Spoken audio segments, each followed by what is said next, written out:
আসসালামু আলাইকুম ওরহমতুল্লাহি ওবারাকাতুহু। আমি আছি সাকিব, আপনারা দেখছেন মোহাম্মদ সাকিব বাংলাদেশ ইউটিউব চ্যানেল। আজকে আপনাদের সামনে একটি গুরুত্বপূর্ণ তদবির নিয়ে উপস্থাপনা হয়েছে। এক ভাই জানতে চেয়েছেন যে জিনকে কিভাবে বন্দি করা যায় বোতলে। তো জিনকে বন্ধ করার একটি সহজ আমল, একটি পন্থা আপনাদেরকে শিখিয়ে দিব, যা অনেক মুদাব্বিরের কাজে আসবে ইনশাআল্লাহ। যেসব জিন্নাত রোগীর শরীরে আসে এবং তাদেরকে ওয়াদা করে ছেড়ে দেওয়ার পরেও তারা বারবার রোগীর শরীরে ফিরে আসে, এমনকি তাদের পিতামাতাকে বা আত্মীয় স্বজনকে ডাকার পরও বারবার যখন তারা ডিস্টার্ব করে রোগীকে এবং আবারও ফিরে আসে রোগীর শরীরে, যখন এই জিন্নাতের হাত থেকে রক্ষা পাওয়ার জন্য দ্বিতীয় কোনো উপায় থাকে না তাকে জবেহ করা অথবা বোতলে বন্দি করা ছাড়া, তখন এই পন্থা আমাদেরকে বেছে নিতে হয়।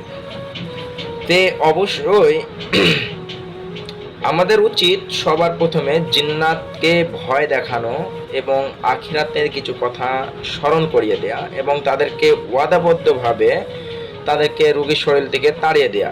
তাদেরকে বন্ধ করা জায়েজ নয়, মেরে ফেলা জায়েজ নয়, কারণ এর হিসাব সকলকে দিতে হবে। যখন আমরা কোনো কুল কিনারা পাবো না, তাদেরকে ওয়াদাবদ্ধভাবে তাড়িয়ে দেওয়ার পরে বারবার রোগীর শরীরে চলে আসবে, ডিস্টার্ব করবে, যখন কোনো উপায় থাকবে না। মানুষ হচ্ছে সৃষ্টির সেরা জীব এবং এখানে যদি জিনেরা মানুষকে কষ্ট দেয় এবং মানুষের শরীর বারবার ফিরে আসে, ওয়াদা নিয়ে ছেড়ে দেওয়ার পরেও যদি বারবার ফিরে আসে, সেক্ষেত্রে জিনকে মেরে ফেলা অথবা বন্দি করা জায়েজ হবে। এর জন্য আমাদেরকে কি করতে হবে? একটি বোতল নিতে হবে। এই বোতল জিনগ্রস্ত রোগীর রোগীর মুখে মুখখানি ধরার পরে আপনারা 3বার আয়াতুল কুরসি পাঠ করবেন। 3বার আয়াতুল কুরসি পাঠ করার পরে এইভাবে মাথা থাবড়াবেন আর 3বার মাথাতে এরকম করে থাবড়াবেন এবং একটা আয়াত পাঠ করবেন, সেটা হচ্ছে ইয়াখরুজু ইয়াদুল্লাহি লানাতুল্লাহি ওয়াল মালাইকাতি আন্নাসি আজমাইন। এটা 3বার পাঠ করবেন এবং 3বার এভাবে মাথাতে থাবা দিবেন রোগীর এবং মুখখানি কিন্তু মুখের মধ্যে ধরে রাখবেন।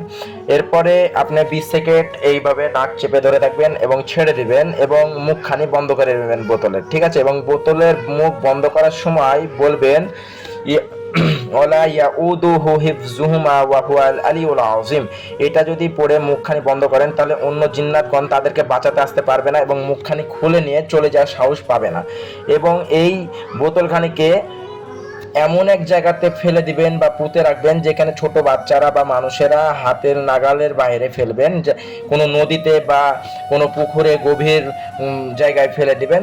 একটা ভারী বস্তু, ঢেল বা পাথর, ইট, যেই জিনিস হোক না কেন, একটা ভারী ইয়ের সাথে বেঁধে ওই বোতলটাকে ফেলে দিলে আপনারা এটা বোতল পরবর্তীতে কেউ পাবে না এবং এটাকে খুলে দিবে না। একমাত্র মানুষ যদি খুলে না দেয় তাহলে কোনো জিন্নাতের বাপের ক্ষমতা নাই যে এই বোতলের মুখখানি খুলে তাদেরকে উদ্ধার করে নিয়ে যেতে পারবে। তো আপনারা এই নিয়মখানি অবলম্বন করে একটা জিনকে বোতলে বন্দি করতে পারেন খুব সহজেই। আর পরবর্তীতে অন্য একটি বিষয় নিয়ে আলোচনা করা হবে, যেটা হচ্ছে জিনকে জবেহ করা।